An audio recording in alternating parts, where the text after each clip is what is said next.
제가 포커스가 잘 나오죠? 네. 자, 우리 같이 오늘의 말씀의 주제를 함께 읽어보도록 하겠습니다. 시작. 네. 이미 앞에서 찬양하면서 선한 목자자 많이 계속 오늘 아이 주제를 아마 눈치채셨을 거예요. 찬양하시면서 목사님이 선한 목자 하시려나 보구나. 네, 맞습니다.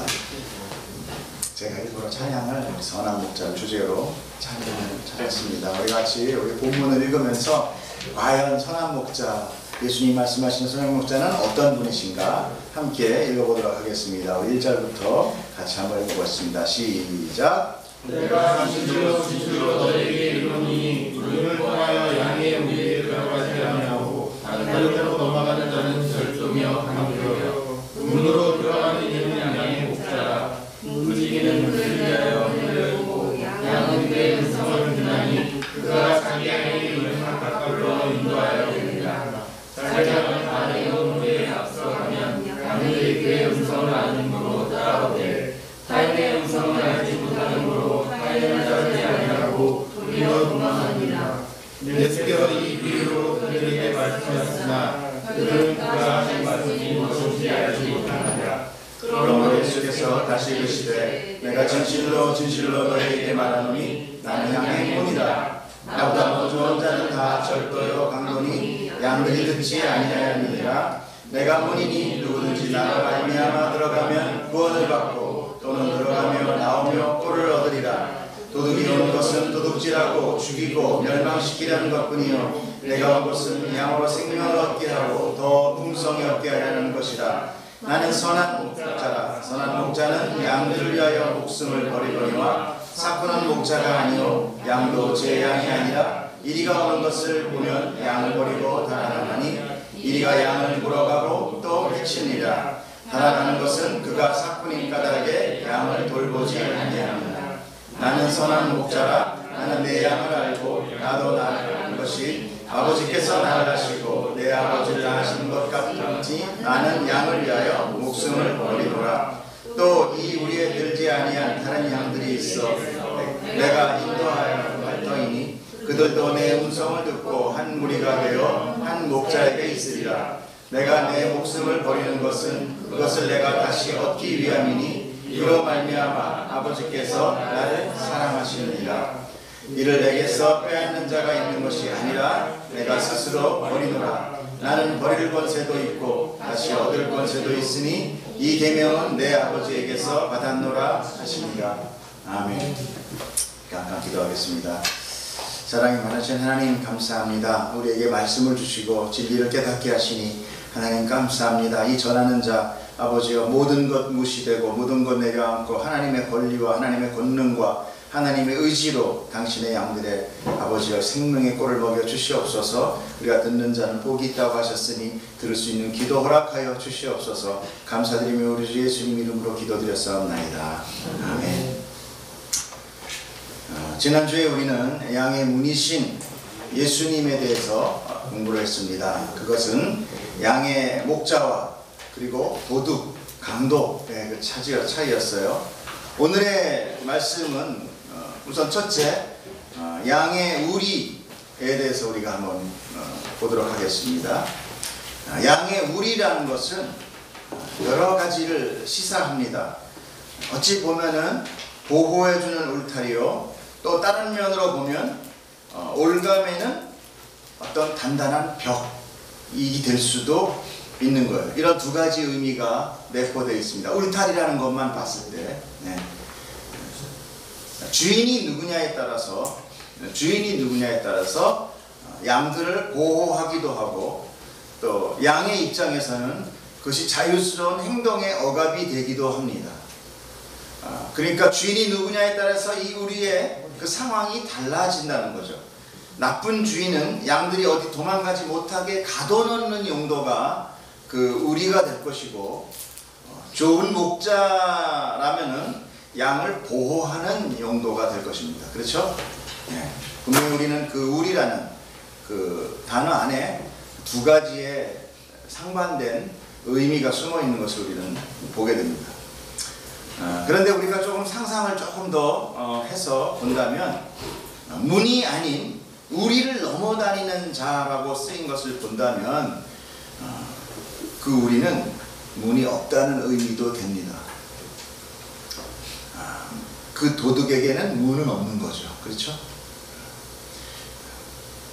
물론 훔치기 위해서 그 문에 앉아있는 그 목자를 피해서 다른 곳으로 넘어가는 것을 의미하지만 우리를 주제로 해서 본다면 이렇게 추정할 수 있다는 거예요.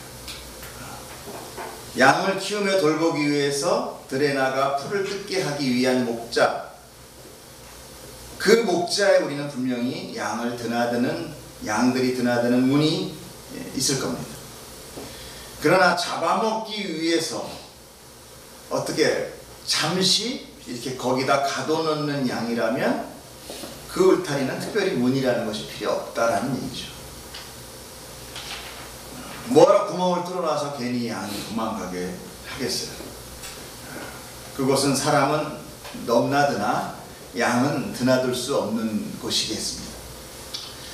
그것을 우리는 갇힌다라는 표현을 합니다. 즉 그곳의 양들은 그저 갇혀있는 것이라는 것을 우리가 한번 생각하게 돼요. 우리는 어디에 갇혀 있습니까? 우리는 이 세상이라는 것에 갇혀 있습니다. 또 이 시간이라는 것에 갇혀 있습니다.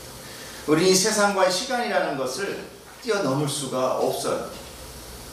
그런데 하나님은 우리를 이 세상에서 하나님의 나라로 이렇게 불러들이고 계시고, 그것은 이 시간을 깬, 시간을 초월한 그런 구원의 법칙이라는 것을 우리가 이 성경을 통해서 알게 되는 거죠.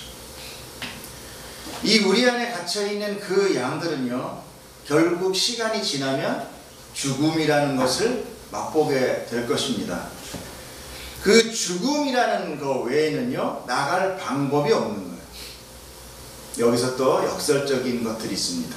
이 세상을 나가는 문은 우리의 죽음이라는 거예요. 그러면 그 문을 나갔을 때 서 있는 사람이 누구냐? 그 양이 그 문을 나감으로 인하여, 그 안에 있는 사람이 죽음을 통하여 나감으로 인하여 그 바깥에 있는 상황이 무엇이냐에 따라서 그것이 지옥이 될 수도 있고 천국이 될 수도 있을 거예요. 그 얘기를 다시 얘기하면은 밖에 나갔을 때 나를 잡아먹기 위한 사단이라면 우리는 그 죽음 이후에는 절망이죠. 그러나 내가 나갔는데 거기에 우리의 선한 목자가 있다면 우리는 생명을 다시 얻을 수 있다는 논리가 됩니다. 그래서 이 양의 우리라는 것 하나를 봐도 우리는 이 안에 숨어있는 많은 생명의 이야기들을 상황에 따라서 적용할 수 있는 거죠. 목자는 그 양을 양육하고 보호하면서 또 자유롭게 풀을 뜯고 기분을 좋게 해줍니다. 그러기 위해서 그 우리는 문이 있고 그 문은 바로 양들을 위한 문이 되는 것입니다. 바로 그 양들을 위한 문은 바로 예수님이다라는 거예요. 그래서 나는 양의 문이다라고 예수님께서 말씀하신 겁니다.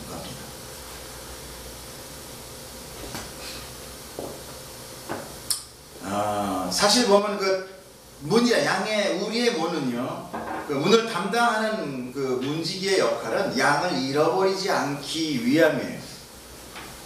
그 양을 가두고 속박하고 옴짝달싹 못하게 하기 위한 것이 아니라 단지 잃어버리지 않게 하기 위해서 우리가 필요했던 거라는 얘기죠. 자, 그렇다면은 그 다음에는 우리 양의 주인, 아까도 우리가 잠깐 살펴봤지만 그 목자와 도둑과 그 강도에 대해서 우리가 한번 보도록 하겠습니다. 자, 역시 양의 목자는 울타리 주변을 살피고 또 혹시 구멍이 난 곳이 있나 무너진 곳이 있나 살펴봅니다. 그러나 그것은 양을 가두기 위한 목적만이 아니라 외부로부터 침입하는 맹수에 대해서 또 도둑에 대해서 보호하기 위함이에요. 그렇게 우리를 살펴보고 그리고 나서 아무 이상이 없으면 이제 문 앞에 자리를 잡고 앉는 것이에요. 성경의 말씀같이 양 우리의 문이 되어서 그 목자가 그것을 지키시는 거예요. 그러나 도둑과 강도는 문으로 출입하지 않고 목자 몰래 울타리 주변의 외진 곳에 구멍을 뚫고 넘어뜨려서 이렇게 넘어가는 거죠. 그것은 양을 해방시키기 위해서 들어가는 것이 아니라 양을 훔쳐서 팔아서 자기의 이익을 챙기기 위함이라는 거예요. 우리는 이 두 가지 경우를 통해서 울타리는 그 주인의 상황에 따라 보호의 날개밑이 될 수도 있고 죽음의 감옥이 될 수도 있다는 것을 아셔야 됩니다. 이 내용을 하나로 요약해서 말씀하신 것이 바로 요한복음 10장 10절의 말씀입니다. 함께 보겠습니다. 자, 되어 있습니다. 도둑이 오는 것은 도둑질하고 죽이고 멸망시키려는 것뿐이요 내가 온 것은 양으로 생명을 얻게 하고 더 풍성히 얻게 하려는 것이라. 바로 이것이 우리가 살펴봤던 우리와 그리고 그 주인에 대해서 완전히 한 말씀으로 정리해 놓으신 얘기예요. 자, 그렇다면 선한 목자는 과연 무엇인가? 오늘은 바로 그 선한 목자에 대해서 우리가 좀 더 깊이 알아보도록 하겠습니다. 자, 우선 선한 목자는 그 선하다는 의미 안에 하나님이라는 것을 내포하게 돼요. 왜냐하면 주님께서 선한 분은 한 분밖에 없다라고 얘기했어요. 누가복음 18장 19절에 보면 예수께서 이르시되 내가 어찌하여 나를 선하다 일컫느냐? 하나님 한 분 외에는 선한 이가 없다고 그랬어요. 선한 것은 우리가 창세기에서 배운 것 같이 토부입니다. 좋았더라. 그 좋았더라에 완성된 목자는 한 분, 하나님밖에 없다는 거죠. 이 하나님께서 이 온 천지의 주인이십니다. 그렇기 때문에 선한 목자란 그 양의 주인이 된다라는 의미가 돼요.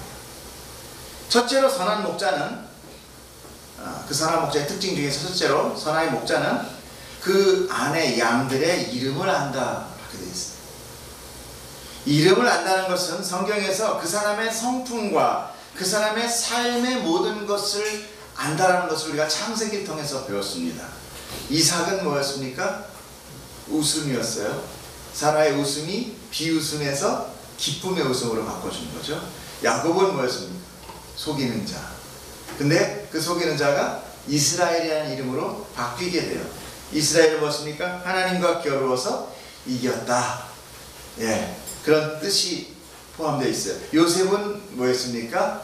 요셉은 나에게 아들을 더하여 줬다. 그래서 요셉은 그 풍성한 백성들을 계속 더해가는 애굽 땅에서 백성을 완성시키는 역할을 합니다.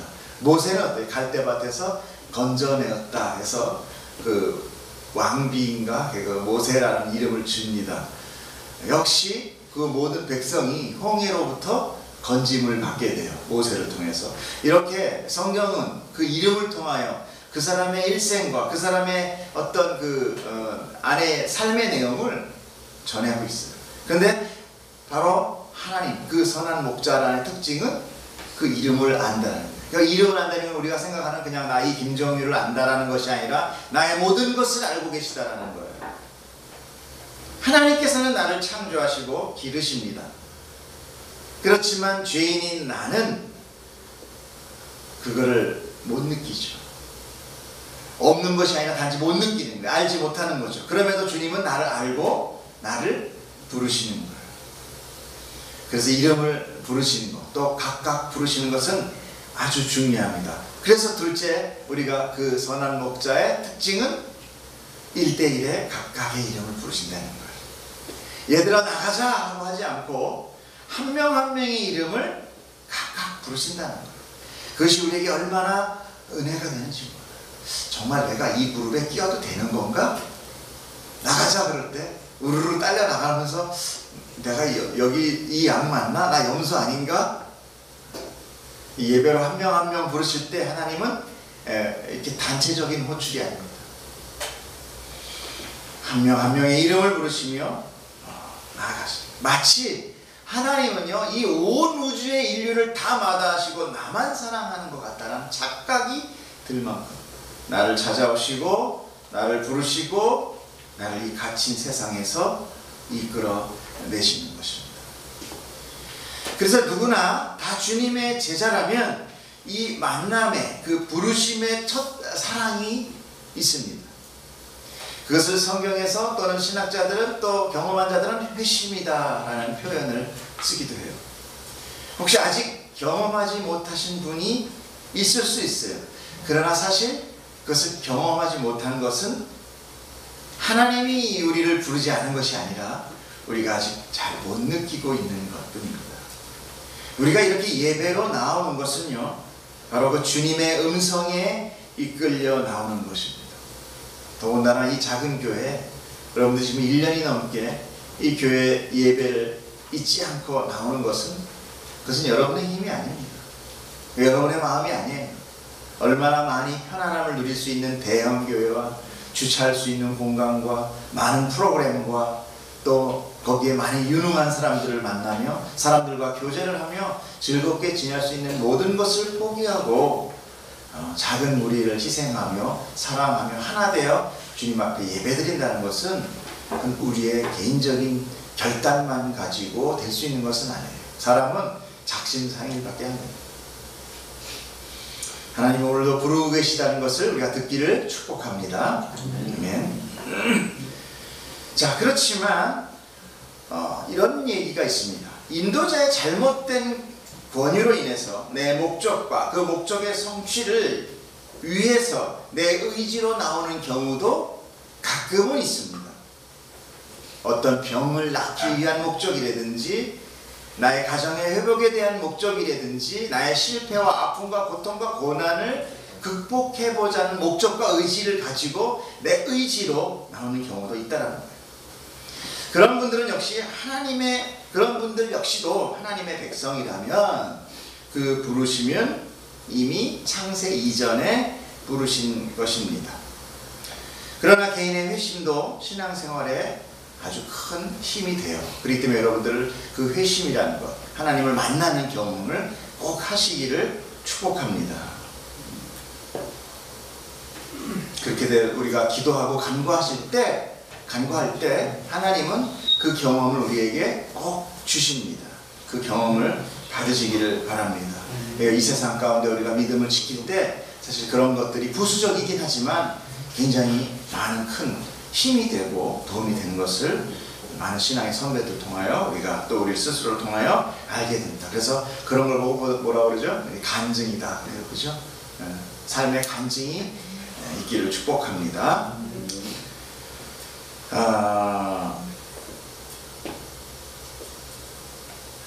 특별히 그 어떤 그 간증이라든지 아니면 주님에 대한 체험이나 이런 것들은 우리가 서로가 서로를 위하여 중보기도하며 같이 공동체가 함께 무엇을 해나갈 때 그때 더 쉽게 체험할 수 있는 계기가 됩니다.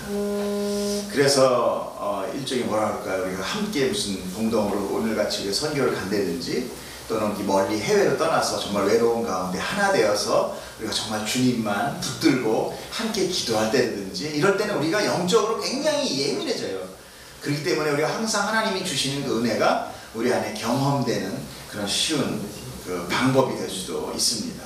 그래서 여러분들 우리가 앞으로 그 사람 교회가 정말 틈이 나면 가능한 한 또 이렇게 우리가 주변에서도 선교를 하지만 우리 함께 또 이렇게 해외 특히 이제 하나님의 어떤 역사가 많이 일어나는 아시아권에 있는 어떤 그런 무슬림의 나라라든지 아니면 아직 성경도 없는 그런 전도는 됐지만 아직 정말 하나님의 역사가 기적이 필요한 곳에 가면 우리는 그들을 통해서 하나님의 역사들, 이적들을 표적들을 우리가 경험할 수 있어요.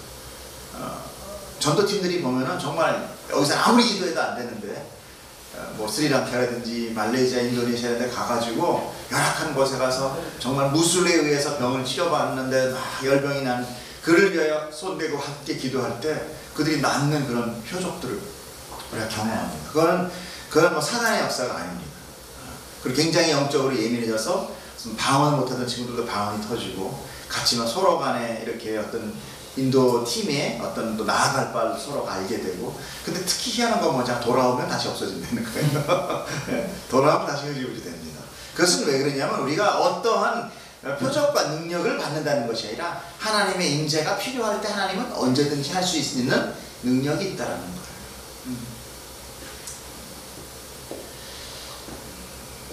내 마음이 주님께 열려 있을 때, 그럴 때 비로소 주님께서는 또 주님께 주시는 그런 은혜가 우리가 경험할 수 있게 돼요. 그래서 주님께서는 그 뒤에 이런 말씀을 하고 계십니다. 10절 4절에 보면 양들이 그의 음성을 안다 라고 했어요. 난 모르겠는데, 하나님의 음성을 들어본 적이 없는데. 아니요, 여러분들 분명히 듣고 계시는 줄 여러분들이 믿으시길 축복합니다. 주인의 음성을 들을 수 있는 귀를 우리에게 사실은 먼저 주셨어요. 그렇기 때문에 내가 주님의 음성을 듣겠다는 마음을 열고 주님 앞에 나아갈 때, 예민하게 나아갈 때, 기도의 골방으로 나아갈 때 우리 주님을 체험할 수 있게 돼요. 아니, 사실은 그 체험이라는 말 자체는 이미 우리에게 적용되고 있지만 우리의 육적인 경험을 통하여서 우리가 느낄 수 있다는 거예요. 그러나 내 마음이 다른 곳으로 묶여 있다면 우리는 그 음성이 들리지 않을 수도 있습니다. 아무리 재미난 이야기도 지금 내 상황에 어떤 급박한 거, 힘들고 어려운 게 있으면 재미없어요. 그 개콘이요, 집안에 슬픈 일이 있으면 재밌지 않아요. 아무 마음이, 내 마음이 편해야 웃음도 같이 웃게 되는 거지. 내 마음에 어머니가 아프다든지 가족이 아파서 어떤 힘든 일이 있으면 어떤 정말 유능한 코미디언에서 웃겨도 아무 소용없어. 들리지도 않아요. 그 얘기가 무슨 얘기인지 안 들린다. 걱정과 근심이 쌓이면 그 어떤 것도 느껴지지 않는 것. 그래서 하나님께서 부으시는 그 은혜를 이 세상 근심 걱정으로 우리는 경험하지 못하는 경우가 대다수인 것이에요. 근심과 걱정은 바로 나에 대한 어떻게 보면은 내가 이 문제를 끌어안겠다는 나의 아집일 수도 있습니다. 내가 걱정하고 내가 근심하는 것은 모든 문제의 중심에 내가 해결자로 자리 잡기 때문에 더욱더 그 근심이 크게 자리 잡는 거예요. 그래서 우리에게는 회개라는 것이 필요한 것입니다. 회개는 한 번으로 이루어지지 않습니다. 계속 주님을 바라보는 것이 필요합니다. 물론 우리의 전반적인 처음의 회개, 어떤 세상으로부터 하나님의 회개, 하나님을 부르시는, 하나님을 바라보는 회개는 일회적으로 나타나지만, 그러나 우리의 삶 가운데 이 육신에 있기 때문에 계속적인 작은 회개가 우리에게는 필요하다는 거예요. 회개는요, 죄를 지은 죄목을 나열하여 다시는 안 짓겠다라는 것이 아니에요. 그건 정말 아주 국한 작은 것입니다. 내가 바라보는 그 묶여있는 시선을 돌려서 오직 나의 선하신 그 양 목자이신 하나님 예수님을 바라보는 것, 그것이 바로 회개라는 거예요. 내 문제, 내 걱정, 내 근심을 내가 시작하기 전에 먼저 주님 앞에 아뢰며 그분의 지혜와 뜻 가운데 묻는 것, 그리하여 그분이 주는 지혜로, 은혜로 내가 나아가는 것, 그것이 바로 양이 해야 될 것이라는 거죠. 그것이 바로 하나님의 음성에, 그 선한 목자의 음성에 양이 반응하고 따라가는 것, 그것이 바로 그것입니다.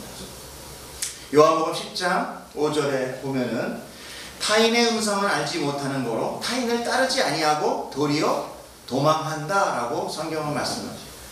그러니까 이 말씀은 부르는 주인이 선한 목자이거나 도둑일 수도 있는데 그 양이 선한 목자의 양이거나 아니면 그 목자의 것이 아니라는 거예요. 다시 말씀드리면 지금 양 우리에 있는데 타인의 음성이에요. 타인이라는 건 꼭 도둑과 어떤 나쁜 목자라는 게 아닙니다. 주인이 아닌 목자가 음성은 알지 못한다는 거예요. 그 주인이, 양이. 왜? 그 주인의 소속이 아니기 때문에.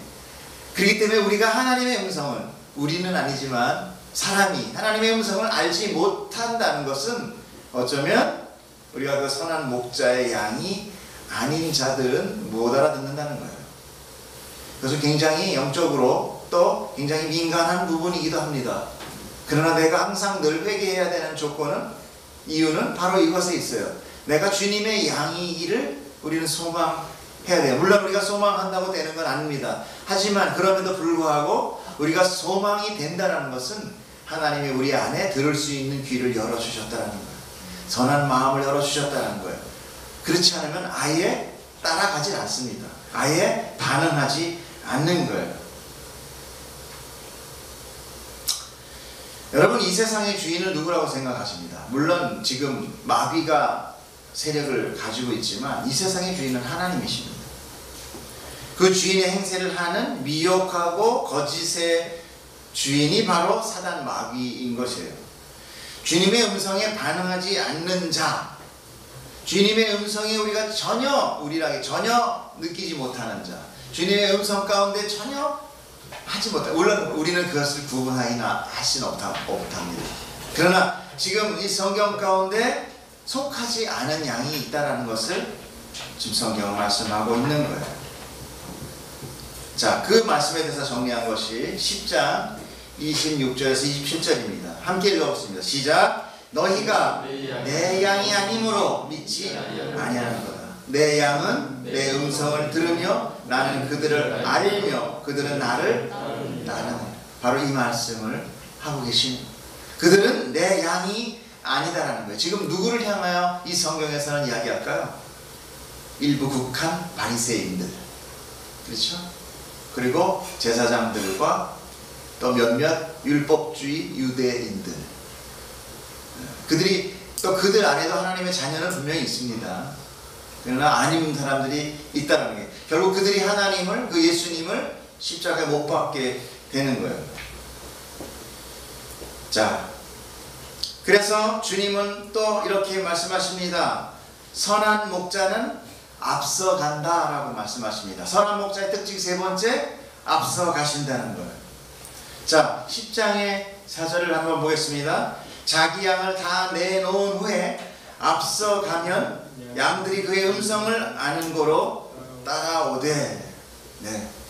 선한 목자는요, 양들의 무리 앞에서 양들을 부르며 나아갑니다. 아까 뭐라고 그랬어요? 음성을 알기 때문에 따라온다고 그랬죠. 좋은 풀이 자라는 곳으로 인도해 가는 거예요. 앞에 길이 좋은지 안 좋은지 먼저 갑니다. 어떤 동물이 있는지 해야 할 것들이 있는지 먼저 앞서 가시면서 나아가는 거예요. 그러니까 사자나 곰, 늑대 이런 것이 낯을 때 양들보다 선한 목자가 먼저 공격을 받는 거예요. 그래서 예수님이 먼저 돌아가신 것입니다. 성경은 하나님이 자기 백성을 위해 앞서 행한다는 말을 사실 굉장히 여러 곳에 하고 있어요. 특별히 말라기 1장 1절에 보면은요, 만군의 여호와가 이르노라 내가 내 사자를 보내리니 그가 내 앞길에서 길을 준비할 것이요 또 너희가 구하는 바 주가 갑자기 그의 성전에 임하리니 곧 너희가 사모하는 바 언약의 사자가 임하실 거예요. 실질적으로 앞에 보낸 사람이 원래 누구였습니까? 세례 요한이었습니다. 세례 요한은 예수님보다도 앞서 보냈어요. 세례 요한이 작은 예수의 표방이라는 걸 여러분 기억하시나요? 세례 요한은 광야에 났고요, 광야에서 시험 들어간 것 같이 예수님도 역시 40일 광야에 계셨습니다. 그리고 세례 요한은 누구에 의해 죽습니까? 이 세상의 왕에 의하여 죽습니다. 예수님 역시 이 세상의 왕이 하는 사단에 의해서 죽어요. 비록 세례 요한이 예수님이 아니기 때문에 뒤에 구원의 역사 가운데 완성된 하나님의 사역을 다 보여주지 못했지만 예수님의 그 순환의 사역을 잠깐 비춰서 우리로 하여금 예수님을 비유로 알 수 있게 하고 사라져간 자예요. 그래서 예수님은 그를 위하여 얘기합니다. 천국에서는 작지만 이 세상에서는 가장 큰 자다라고 말씀하십니다. 실제로 마가복음 1장 2절에서 4절을 보면요, 내 사자를 내 앞에 보내느니 그가 내 길을 준비하리라. 광야에 외치는 자의 소리가 있어 이르되 너희는 주의 길을 준비하라. 그의 오실 길을 곧게 하라. 기록된 것과 같이 세례 요한이 광야에서 이르되 죄사함을 받게 하는 회개의 세례를 전파하더라. 이렇게 요한을 예수님의 작은 예표로 보내주고 계신 것을 우리가 알 수 있어요. 이렇게 하나님은 자기 백성을 위해서 구원의 사역, 즉 구속 사역을 늘 앞서 행하시며 당신의 열심으로 이루어가고 열심으로 또 완성해 가십니다. 예수님은요, 우리의 구속 사역의 대속의 부분을 완성하십니다. 대속이란 무엇입니까? 대신 죽으시는 거예요. 그리고 먼저 갈릴리로 가서 제자들을 기다리신다고 합니다. 하나님은요, 광야로 출애굽한 백성들을 위해서 항상 앞서 갔어요. 출애굽기 23장 2절을 보면요, 내가 사자를 내 앞서 보내어 길에서 너를 보호하여 너를 내가 예비한 곳에 이르게 하겠다.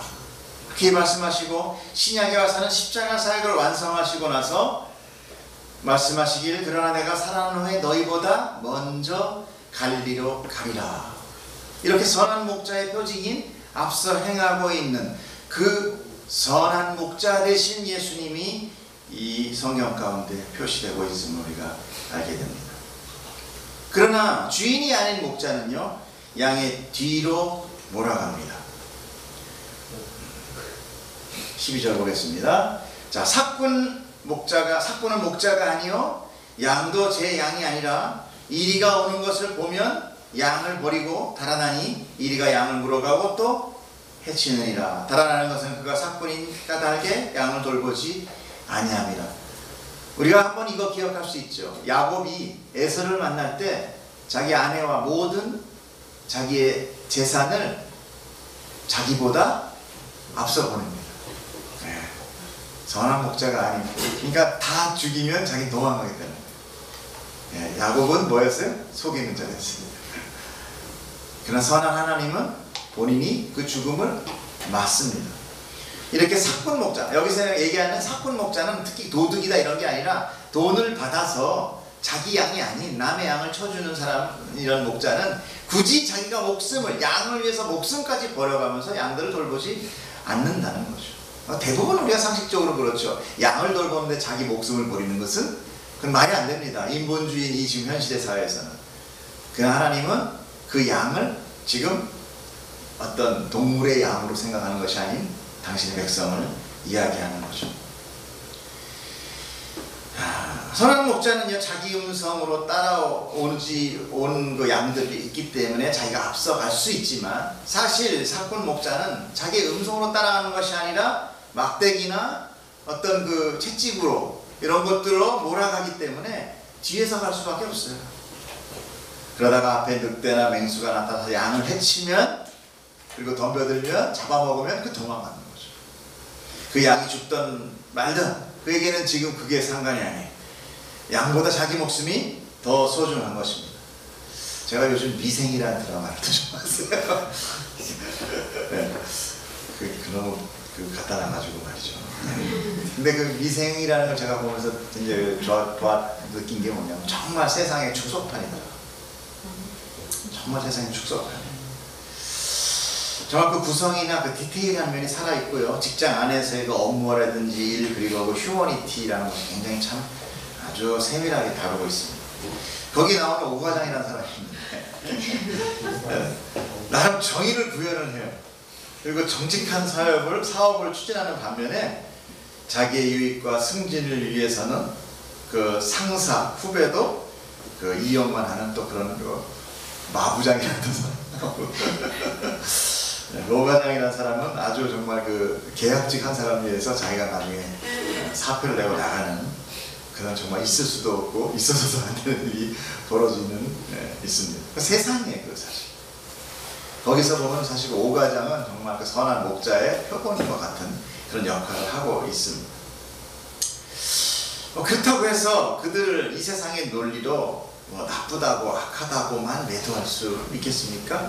이 세상의 모든 지도자는요, 사실 부활을 총알바지로 사용합니다.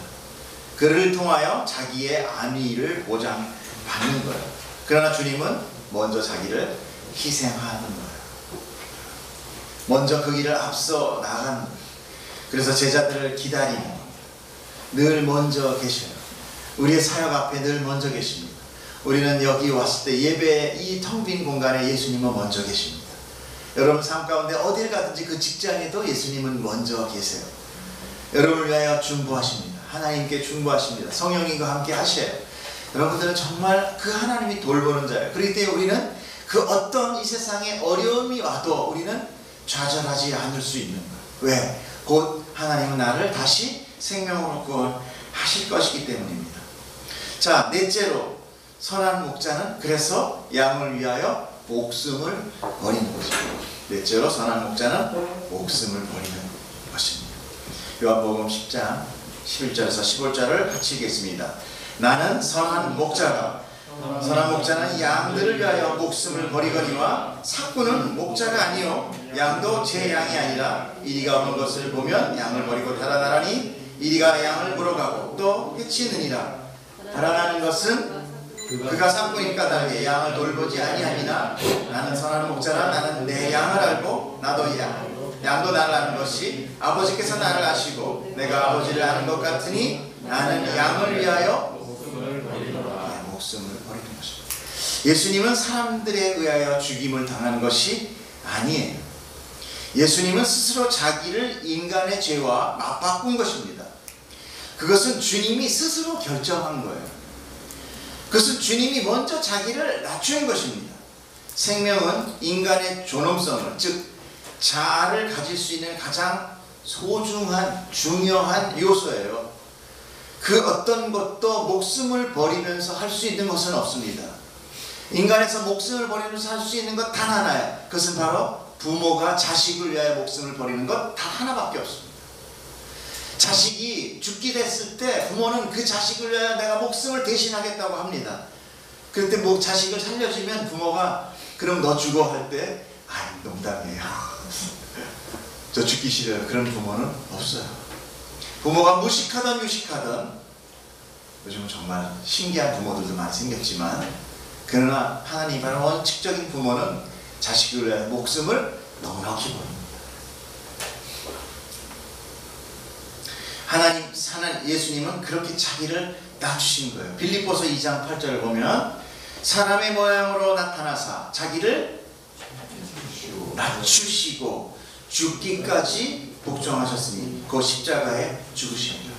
십자가는 자기를 낮추신 거예요. 부모가 자식을 위하여 언제든지 자기의 위엄과 존귀와 자기의 소중함을 다 낮추는 거예요. 버리는 거예요. 자식을 위해서라고요. 마찬가지입니다. 선한 목자 예수님은 자기 백성을 위하여, 하나님이 주신 자기 백성을 한 명도 잃어버리지 않기 위하여 자기 목숨을 버리는 거예요. 자기를 낮추시고 버리는 것입니다. 선한 목자는 자기의 유익을 위해서가 아니라 오직 하나님의 자기 백성에 대한 사랑을 이루기 위한 순종의 자리로 나아가는 것입니다. 자신의 가장 최상의 것을 버리는 것입니다. 그러나 사꾼 목자는 자기 양이 아니므로 양을 버리는 거예요. 당연히 버리는 거죠. 목숨보다 어떻게 양이 소중히 있을 수 없는 거죠. 양이 자기의 전부가 아니라 자기의 욕구를 채우기 위한 수단, 벌이를 위한 수단이었지 자기의 목숨을 버릴 것은 아니라는 거죠. 그렇기 때문에 인간 지도자는요, 절대 의지할 수 있는 존재가 아닌 것을 여러분 깨달아야 됩니다. 사람이나 단체의 크기야 자금에 여러분 의지하지 마십시오. 그것이 여러분들을 대신해 주지 않습니다. 아무리 훌륭한 지도자든, 아무리 조직이 탄탄한 거대 기업이든 거대 교회든 무엇든 거대 공동체가 우리를 대신해서 그들의 목숨을 대신하지 않습니다. 우리는 가장 중요한 예수 그리스도, 나의 선한 목자를 바라보아야 됩니다. 성도는 오직 하나님께서 이끄시고 오직 그분이 완성하시는 거예요. 아멘. 그 하나님의 양이기를 우리는 소망합니다. 그리고 축복합니다. 자, 우리 마지막으로 뜻하지 않게 갑자기 말씀의 전환이 일어납니다. 16절 하나 읽어보겠습니다. 또 이 우리에 들지 아니한 다른 양들이 내게 있어 내가 인도하여야 터이니 그들도 내 음성을 듣고 한 무리가 되어 한 목자에게 있으리라. 내가 내 목숨을 버리는 것은 그것을 내가 다시 얻기 위함이니 이로 말미암아 아버지께서 나를 사랑하시느니라. 목자의 소유의 우리에 들지 아니한 다른 양들이 있다라고 얘기해요. 그리고 그들을 인도하여 우리 안에 있던 양들과 하나로 합치겠다. 그리고 그 하나로 합치기 위해서 내가 죽는 거다. 그 양들을 얻기 위해서 내가 죽는 거다라는 신학적인 구원적인 메시지를 선포하십니다. 자, 그렇다면 지금 이 말씀 그대로였다면 원래 자기 소유였던 양이 지금은 다른 곳에 있다라는 거예요. 목자가 자기의 목숨 값으로 그 양들을 다시 얻어서 결국 한 우리에 있던 양들과 같이 모아 하나의 무리가 되어 한 목자에게 있게 될 것이다 라고 말씀하십니다. 아까 우리가 양 우리에 대해서는 잘 살펴봤죠. 그 우리는 지금 여러 가지로 상징되고 있다는 것도 우리 알아봤습니다. 그렇다면 자기 수의 양이 우리 안에 양 말고 또 우리 바깥에 있다는 것이기 때문에 이것은 우리는 이스라엘과 유대인이라는 테두리 안으로 보았을 때, 그러니까 그 우리라는 것을 유대인이다 또는 이스라엘이라는 것을 우리가 상징적으로 보았을 때 우리 밖의 양이라는 것은 결국 뭐였어요? 이방인이라는 거예요. 유대인들이 하나님의 치심으로 인하여 디아스포라 합니다. 언제 하죠? 바벨론의 침공, 아수르의 침공으로 하여 찢어지고 갈라지고 온 세상에 펼쳐져요. 그래서 예수님의 도, 하나님의 도가 전도돼요. 사실은 그 사도 바울 이전에 먼저 이렇게 전도들이, 씨앗들이 뿌려진 거예요. 그래서 거기에 뭐가 있다고 그래요? 회당들이 있었어요. 그래서 바울은 그 회당들을 다니면서 예수님에 대해서 선포하게 되죠. 복음을 선포하게 되죠. 바로 이 이방인들을 지금 예수님은 그 우리 밖에 있는 양이다라고 해요. 이방교회. 그래서 이 이방에 있는 그 교회와 이 우리 안에 있는 교회가 합해져서 지금의 교회가 형성됩니다. 그렇기 때문에 목사가 지금 목숨을 버리는 것은 이렇게 자기 백성을 하나로 한 무리 되게 해서 한 나라의 백성으로 이끌어 가기 위함이다라는 것을 지금 피력하고 계십니다. 예수님의 십자가는 그렇기 때문에 만민 구원이 아니에요. 오늘 말씀을 통해서 분명히 말씀하고 계시지 않습니까? 예수님이 십자가로 목숨을 버리신 이유는 바로 자기 백성에게만 해당된다는 거예요. 그렇죠? 우리 바깥에 있는 백성과 우리 안에 있는 백성은 한 무리 되기 위해 내가 목숨을 바친다 그랬지요. 옆집 또리네 양, 앞집 또리네 양, 이런 거 아니란 얘기예요. 그래서 어떤 그룹의 만민 구원설은 이거 사실 성경적이지 못해요. 물론 성경 조금씩에 마치 만민을 구하는 것 같이, 회개하면 다 될 것 같이, 이렇게 믿음으로 선포하면 다 되는 것 같이 적어놨지만 성경은 누구에게 준 책이에요? 성경은 자기 백성에게 준 책입니다. 그걸 여러분 잊으면 안 돼요. 성경은 자기 천국 백성에게, 성도에게 준 책이지 성도가 아닌 자에게 준 책이 아니에요. 그래서 성도가 읽을 때는 이것이 구원의 책이요, 성도가 아닌 자가 읽으면 이거는 멸망의 책, 심판의 책입니다. 구원은 오직 하나님께만 있는 것이에요. 구원을 이루시다가 인간의 겁으로 인해 그것이 좌절되거나 포기된다면 그것은 전능하신 하나님이 아니죠. 우리에게 은혜가 주어지는 것은 바로 당신의 백성을 위함이라는 것, 바로 나를 위하는 것이죠. 이 구원의 논리를 확실히 정리한 말씀이 바로 그 다음 말씀으로 마지막 말씀을 정해집니다. 자, 읽어보겠습니다. 시작. 이를 내게서 빼앗는 자가 있는 것이 아니라 내가 스스로 버리노라. 나는 버릴 권세도 있고 다시 얻을 권세도 있으니 이 계명은 내 아버지에게서 받았노라. 확실하죠? 딱 정리가 됩니다. 성도는 오직 하나님의 택한 백성으로서 예수님에게 주신 바 되었다라고 합니다. 그런 받은 백성을 예수님의 의지적 은혜로 스스로 목숨을 버리는 낮춰짐으로 인하여 그들을 구원해 내시는 거예요. 요한복음 6장 37절에 보면 아버지께서 내게 주시는 자는 다 내게로 올 것이요 내게 오는 자는 내가 결코 내쫓지 아니하리라. 내가 하늘에서 내려온 것은 내 뜻을 행하려 함이 아니요 나를 보내신 이의 뜻을 행하려 함이라. 나를 보내신 이의 뜻은 내게 주신 자 중에 내가 하나도 잃어버리지 않는다. 절로 사투리는 한나도. 요즘 그런 거 성동이기 때문에 제가 절로 사투리했어요. 한나도 잊어버리지 않고 마지막 날에 다 살려내는. 예수님은 당신에게 주어진 자들, 하나님으로부터 당신에게 주어진 자들은 단 한 사람도 잃어버리지 않는다고 했어요. 아니 모두 다 완성시킨다는 거예요. 이 은혜를, 이 사랑의 음성을 그 양들은 듣는 것이에요. 그리고 그분을 따라가는 거예요. 그리고 한 무리가 되어서 그분을 찬양하며 기쁘게 꼴을 먹고 무럭무럭 영적으로 자라나 성숙한 하나님의 백성이 되는 거예요. 그 선한 목자 되신 예수 그리스도, 그 예수 그리스도의 음성으로 깨닫고 더 알기를 축복합니다. 그 은혜가 더 풍성히 경험되기를 축복합니다. 기도하겠습니다. 사랑의 하나님, 감사합니다.